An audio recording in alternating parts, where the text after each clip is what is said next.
Bridgerton Season 3 Part 1 has recently been released, and I've seen a lot of comments from people saying that this season of the show felt quite different to what we've usually come to expect from Bridgerton, and I'd agree with that. Even when comparing it to the spin-off show Queen Charlotte, there's a slightly different feel this time round. With the first 4 episodes having now settled in my mind after the first few days, I thought I'd delve into why it is that this season of Bridgerton just hasn't quite landed the same. So let's get into it. Here is why Bridgerton Season 3 feels different. Just to let you know, this video will contain spoilers. The impact of splitting the story into 2 parts. One thing that many platforms seem to be doing these days is splitting their seasons into 2 parts. I feel like I mainly remember Netflix first doing it with Stranger Things and You in 2022 and 2023, and since then it seems to have spread to nearly every large series that gets released. I honestly can't think of any other reason to do it other than trying to keep people subscribed for an extra month and for the platform to try and make extra money. Especially when looking at this season of Bridgerton, because there's only a 1-month gap in between the episodes, so why the need for the break? This is something that I think definitely disrupted the flow of the story in the first part of the new season of the show. For starters, we only got 4 episodes, and the 4th episode in itself was structured like a mid-season finale. However, the pacing of those 4 episodes was something which just felt slightly off. Within Season 1 and Season 2 of the show, there were 8 episodes which made up the season, but it was written with the intention of climaxing and concluding in episodes 7 and 8 after watching a relationship develop and thus feeling like we'd witnessed a true connection forming and love conquering all. Whereas what this season has had to do is write it with the intention of providing a mini climax and conclusion in episode 4, and then go back to the drawing board and then redevelop the story in a completely different tone for the second batch of episodes. We normally have romance blossoming over 8 episodes with its trials and tribulations and challenges, whereas this time round we had that in 4, which made it feel a little unnatural and like the chemistry wasn't 100% there between Colin and Penelope. There just wasn't that screen time and natural interactions to enable the relationship to develop. Plus, it also feels like in part 2 of the season, the entire feel of the show is going to change, as it looks like Penelope is going to be uncovered to be Lady Whistledown, and instead of love blossoming like we've had in these first 4 episodes, it's going to be one that's focused on fear, jealousy, rivalry, and relationships breaking up.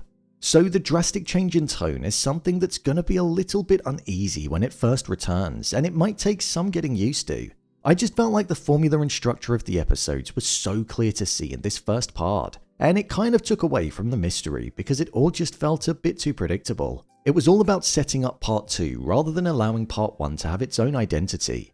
So not only is the way that the story had to be written this time round being impacted by the gap, but the gap in itself is sometimes enough to make people forget about the show and for there to be a drop-off from viewers. It's in the platform's best interest to keep the show front of mind. Maybe 4 weeks isn't enough for those ramifications to be felt, but I have seen other shows not get the viewing figures that they get in part 1 when they do eventually return for the second part, so hopefully that doesn't happen with this show. Penelope and Colin versus Penelope and Lord Debling. Penelope was caught in a triangle in this season of the show, and that was with Colin Bridgerton and Lord Debling. The funny thing is, despite the fact that her heart always wanted to belong to Colin, what Season 3 Part 1 showed us was that Lord Debling was probably actually better suited to Penelope. I know the show is about the heart conquering over the mind and Penelope wanting that true love, but maybe because of the lack of screen time of Colin and Penelope, it just felt like there wasn't really that strong of a connection between them. It just kind of felt like Colin only wanted Penelope because she became interested in Lord Debling. They had that kiss at the end of episode 2, which seemed to make Colin infatuated with her, which to me just didn't feel realistic. Especially considering a mere matter of moments before then, he had no intentions of being in love with her or wanting to marry her. He wasn't interested in the slightest. Whereas with Lord Debling, granted, he didn't know if he'd truly be able to love her due to there not being much space in his life because of his work and his travels. But it actually felt like Penelope and Lord Debling had things in common, a true connection, and he admired her for who she truly was. He wasn't involved in the gossip of the town, and he seemed to respect her time and company. So the fact that the romance with Debling was written out was something that did surprise me. I get it, because Colin and Penelope are the story, and part 2 is dependent on them being together. But that kind of is the problem. The whole second part was relying on them ending up together. So it was like the effort wasn't really put in place to make it feel as real as possible because it was just always going to happen. It would have been as simple as just giving them more screen time together for the romance to feel like it was progressing naturally, rather than a random kiss, a dream, and then Colin becoming jealous.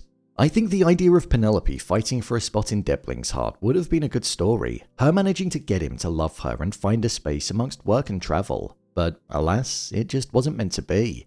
I like Colin and Penelope together, don't get me wrong, but it just feels like they genuinely don't have much in common, so maybe part 2 will change that. The multiple romances.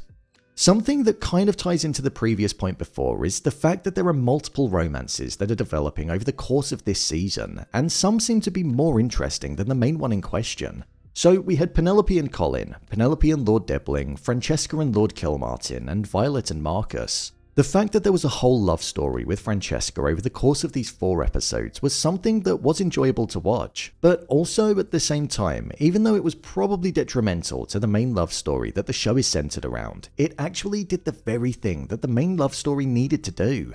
It had good pacing, a genuine connection, and 2 individuals who looked like they actually enjoyed being in each other's company and cared for one another. The same could also be said for Violet and Marcus. They didn't have much screen time together, but in the small moments that they were together, there was flirting, smiles, and the start of what looked like a romance. So it just surprises me that the show managed to get it right with the 2 side romances, but then with the main one, it just felt a bit more forced and unnatural. I'm down for multiple romances in a season, but if it comes at the cost of the main one, or it feels like they're stronger than the main one, then I think there's a fundamental issue at its core. This romance doesn't feel like Anthony and Kate, or Daphne and Simon, or even Queen Charlotte and George in the standalone series. It feels a bit more complicated, which isn't too much of an issue, but I think the show has to claw it back a little bit in Season 3 Part 2 for the love and care to feel genuine, and not like some kind of jealous desire from Colin.